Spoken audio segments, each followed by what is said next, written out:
Kamu bisa menyelesaikan Rubik's Cube dalam 30 detik atau hafal semua ibu kota negara di dunia. Selamat, kamu mungkin orang yang pintar. Tapi apakah itu menjadikanmu seorang intelektual? Jawabannya, jauh lebih rumit dari yang kamu kira. Dan perbedaan ini bisa mengubah cara kamu melihat dirimu dan dunia selamanya. Kita semua kenal orang seperti ini. Sebut saja dia si Google berjalan. Di setiap pesta, di setiap rapat, dia selalu punya jawaban. Fakta, angka, tanggal, nama, semuanya keluar dengan cepat dan akurat. Dia memenangkan setiap perdebatan kecil, dia mengoreksi setiap kesalahan kecil. Dia merasa superior karena pengetahuannya yang luas. Tapi coba ajukan pertanyaan yang lebih dalam. Mengapa begitu?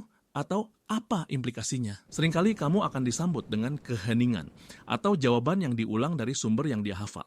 Inilah inti perbedaannya. Menjadi pintar adalah tentang memiliki jawaban. Menjadi intelektual adalah tentang memiliki pertanyaan. Orang pintar melihat otaknya sebagai hard drive.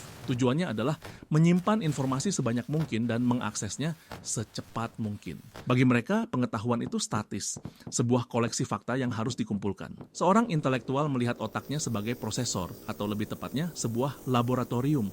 Tujuannya bukan hanya menyimpan, tapi juga memproses, menghubungkan, membongkar, dan menciptakan ide baru. Bagi mereka, pengetahuan itu dinamis, sebuah jaringan ide yang terus berkembang dan berubah. Orang pintar akan memberitahumu bahwa tomat adalah buah, itu fakta, akurat. Seorang intelektual akan bertanya, mengapa kita secara kuliner menganggapnya sayuran? Bagaimana klasifikasi botanikal ini memengaruhi hukum perdagangan dan tarif impor di abad ke-19?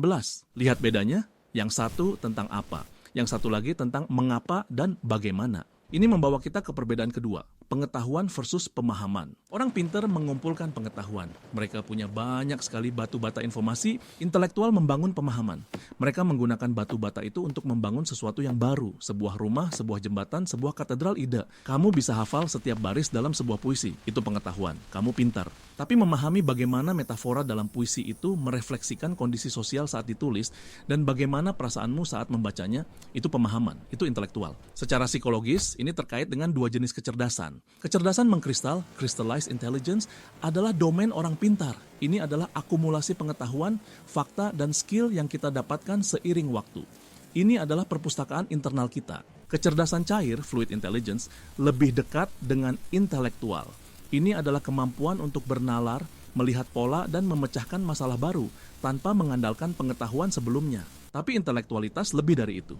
Ia juga melibatkan metakognisi, berpikir tentang cara kita berpikir. Orang pintar tahu apa yang dia yakini. Intelektual bertanya mengapa dia meyakini hal itu. Ini juga menjelaskan mengapa orang yang sangat pintar bisa begitu mudah terjebak dalam efek Dunning-Kruger. Mereka tahu cukup banyak untuk merasa tahu segalanya. Pengetahuan mereka menjadi sangkar yang nyaman. Sementara itu, seorang intelektual sejati justru hidup di lembah kerendahan hati.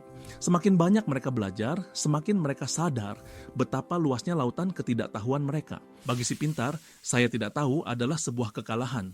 Bagi si intelektual, saya tidak tahu adalah sebuah undangan petualangan. Mari kita lihat dalam contoh nyata. Topik berita ekonomi. Orang pintar, saya baca di berita A bahwa ekonomi akan membaik tahun depan karena data X.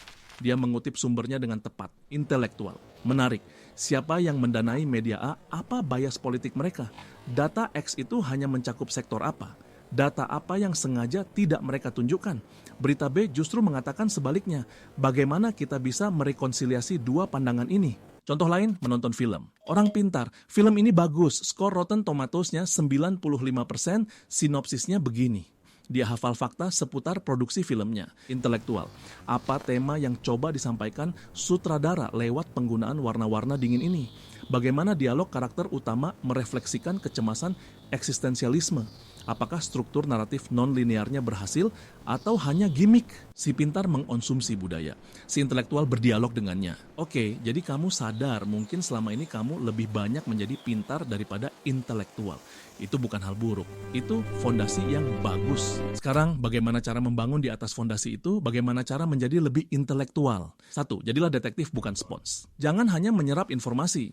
Interogasi informasi itu. Gunakan teknik 5 whys.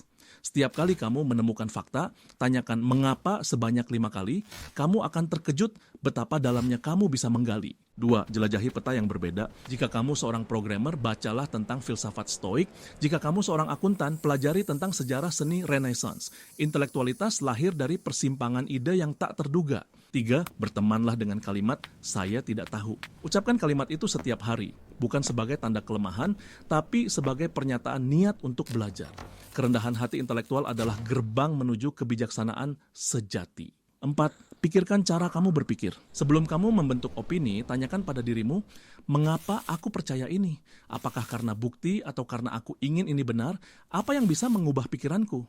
Ini adalah latihan metakognisi yang paling kuat. Dan 5. Cari dialog, hindari debat. Tujuan orang pintar dalam diskusi adalah untuk menang. Tujuan intelektual adalah untuk belajar. Dengarkan untuk memahami, bukan untuk membalas. Tanyakan pertanyaan yang tulus. Kamu akan lebih banyak belajar dari orang yang tidak setuju denganmu. Pada akhirnya, menjadi pintar itu hebat. Itu adalah aset yang sangat berharga di dunia ini. Tapi itu hanyalah sebuah alat, sebuah fondasi. Menjadi intelektual adalah cara menggunakan alat itu. Ini adalah sebuah perjalanan seumur hidup, sebuah pola pikir. Ini bukan tentang mengisi kepalamu dengan jawaban, tapi tentang menyalakan api keingintahuan yang begitu terang hingga tidak akan pernah bisa padam. Menjadi pintar memberimu keuntungan dalam hidup, tapi menjadi intelektual memberimu makna. Jangan hanya puas menjadi pintar, gunakan kepintaranmu sebagai bahan bakar untuk menjadi seorang intelektual. Dunia tidak butuh lebih banyak Google berjalan, dunia butuh lebih banyak penjelajah yang berani.